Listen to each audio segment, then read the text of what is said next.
இன்னமும் எத்தனை நாளைக்கு தான் உங்கள் தானியங்களை மூட்டை மூட்டையாக எடுத்துகிட்டு போய் அரைக்கிறதுக்காக கஷ்டப்படுறீங்க? கவலையை விடுங்க.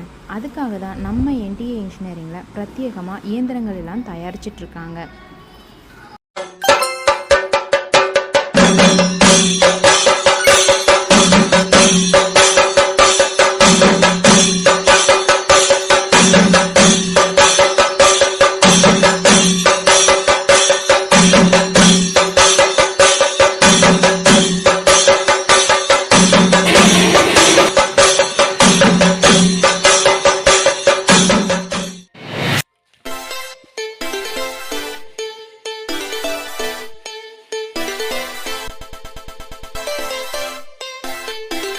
விவசாயம் சார்ந்த நண்பர்கள் அனைவருக்கும் இந்த வீடியோவை மறக்காமல் ஷேர் பண்ணுங்கள்.